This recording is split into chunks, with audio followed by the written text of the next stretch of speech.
If you look at a bank is a very old institution. It's all about the trust, the money that they manage for you.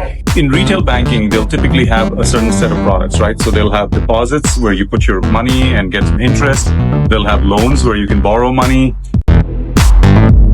Welcome to Tech Bytes with Ash, where we discuss trends in digital technology that support true business outcomes. I'm Ashu Bhatia, a consultant, an author, and a practitioner of all practical insights on your technology investments. Hey there. Welcome back to my channel, Tech Bytes with Ash. I really appreciate your guys' DMs and feedback.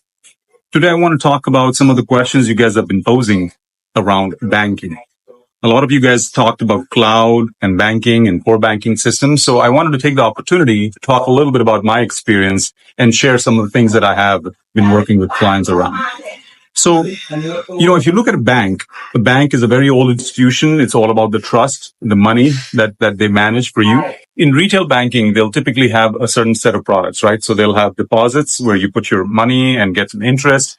They'll have loans where you can borrow money. They'll have, of course, these days, all retail banks are getting into more products, which are things like credit cards, mortgages, even insurance. And now for more higher margin products like asset management, wealth management, even international money transfer. So all those product lines typically have the same value chain. So from a bank's vantage point, they have things like accounts, deposit, loans, reconciliation, matching, balance inquiry, and things like that has been built over the years on what they call core systems, right? So core systems and core banking has been built over years. Products like Temenos, Oracle has a couple of them. When I talk to a lot of, bank executives, they do mention that they want to kind of leverage the power of cloud, analytics, data, but no one is willing to kind of undo or disturb the apple cart when it comes to core banking. And there's a reason for that, right? No matter how much digital decoupling you do, no matter what kind of engagement platforms you build, no matter what the promise of all these native cloud providers, there's a thing that works very well, which mitigates their risk of kind of providing these services to their consumers. So very few people are really willing to do things around that. What instead they're doing is they put the systems around that, which are systems of engagement, things like data analytics. Let's say they can granularize some other engagement model. So they want to do some of that. And some of them becomes a little bigger than others. Yeah. So there's examples rife in the industry where huge banks, whether it's BBVA, Citibank, JP Morgan, you name it, have invested in the right technology foundation to start granularizing their core banking systems. But what you see here is this move towards a new core banking architecture.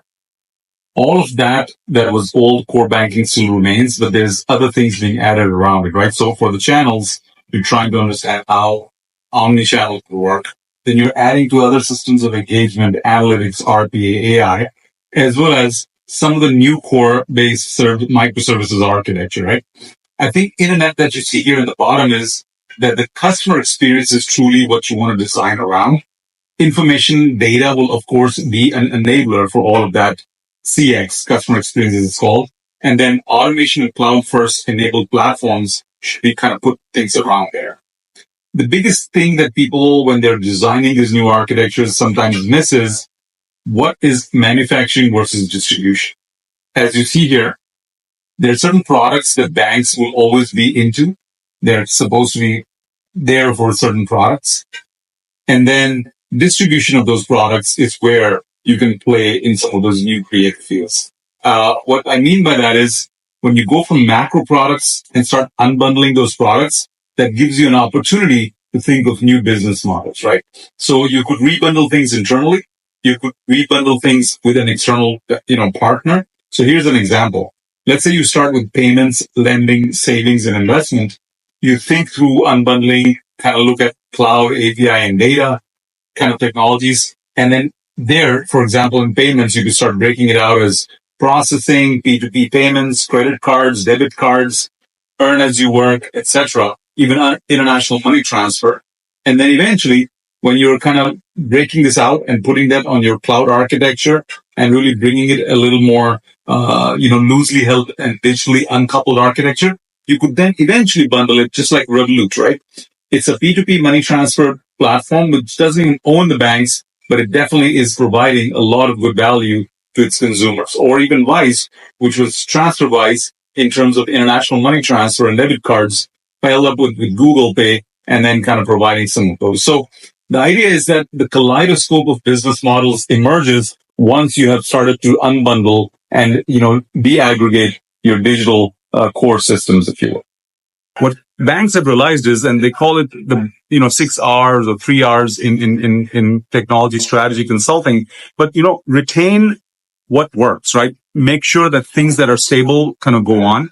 Refactor what's, maybe clunky that needs to change a little bit. And then in some cases, replace what needs to be reimagined. So banking and core banking, as you see here, once you start looking at the unbundling of products, you can bundle them back, like the examples being Stripe, etc., right?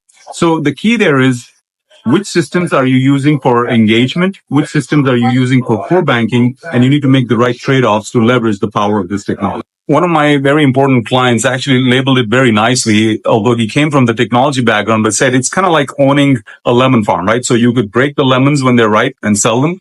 You could convert your premises to stop selling lemonade for more value add, or you could kind of enable a platform which kind of people come do or cooperative farming, grow lemons as well as sell their own lemonade as well. So the key is you need to know where your bank and your enterprise is playing, where the shifts are happening, whether it's fintech or techfin, where you can kind of make the investments in terms of what your consumers really want, and then make some strategy decisions around which direction to go. Thank you so much.